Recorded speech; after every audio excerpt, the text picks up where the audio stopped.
For much of the 20th century, the United States, imperfect though it was, offered itself as the guarantor of liberty, of free speech, of democratic governance. But Trumpism is rapidly undoing all that in a matter of weeks, 7, 8, 9 weeks. And what we're witnessing is not merely a domestic crisis, but a tectonic shift, an earthquake in the global order of democracy, of power, a coup unfolding in real time. Under Trump's leadership, and even more so as he moves into the second term, the United States is pivoting away from constitutional democracy. The open disdain for the rule of law, not only seen through his contempt for the legal process that he went through before he became president for the second time, but officials in Trump's orbit have been dismissing court rulings as irrelevant, with one advisor famously saying, "I don't care what the judges think." The DEI, this diversity, equity and inclusion programs that have been gutted, the Pentagon's new tribute to Harry Truman's racial desegregation of the military has vanished from its website. The message is clear. History is being rewritten to suit ideology. Trump is moving to abolish the Department of Education and has already taken steps to defund the agencies safeguarding elections and civil rights. This isn't the benign neglect of democratic norms. This is an active, calculated demolition. And when America stumbles, the world wobbles. Trump's behavior emboldens autocrats from Moscow to Tel Aviv. And the US, under Trump, has suspended support for programs gathering evidence of Russian war crimes, including the child abductions from Ukraine. This aids Putin's propaganda and erases tools that could have reunited families. In Israel, Netanyahu, emboldened by Trump's authoritarian style, has resumed airstrikes in Gaza and dismissed his domestic intelligence chief, echoing Trump's purging of institutional checks. The UK, long reliant on the US for defence, is now rearming, not as part of NATO solidarity, but as a hedge against the unpredictability of its closest ally. In short, Trump is becoming a lodestar, not for democracy, but for authoritarianism. And perhaps the most chilling development is the dismantling of the US-funded independent media. The Voice of America, Radio Free Europe, Radio Liberty, created to counter totalitarian propaganda during World War II and the Cold War, are being gutted.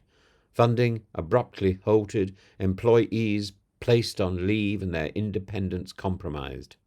These outlets reach 350 million people in over 50 languages.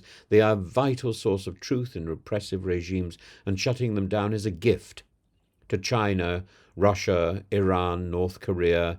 State media in Moscow literally celebrated the move with champagne. One person said, this administration is doing what neither the Nazis nor the Soviets could. It's silencing America's voice. Trump's strategy isn't just rhetoric, it's a methodical capture of power through using the state apparatus in order to do it. Trump is attempting to fire commissioners at will, enabling him to weaponize campaign law enforcement.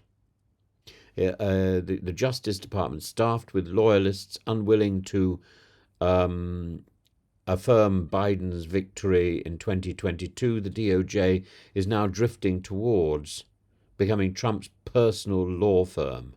And Trump has gutted the Cybersecurity and Infrastructure Security Agency and targeted the Election Assistance Commission, risking foreign interference and weakening mail voting, all under the false flag of fraud prevention. These are not policy disagreements. This is the corrosion of electoral democracy by design. And if the US is relinquishing its leadership, its moral leadership of the free world, then someone may step in. The EU is beginning to act, considering funding RFE, RL, luring US academics disillusioned with attacks on science and building new alliances. Britain must do the same, promoting scientific freedom, empowering the BBC abroad, and re-engaging with Europe. Trump's slow coup is not only reshaping America, it's reshaping the West. The question is, will we rise to the occasion, or will we let the torch of democracy be extinguished without a fight? A final thought here. Trumpism is not just a domestic American issue. It's a contagious ideology of democratic backsliding. And unless nations like Britain, Canada, and the EU fill the void, we may be witnessing not just the fall of American leadership, but the end of liberal democracy, the end of an era itself. And it's not just Britain, Canada, and the EU that need to fill this void. We need to hear from voices across the spectrum. I think we need to be thinking very clearly about binding Turkey, to an alliance across the continent from Ireland through to Istanbul. This is our mission.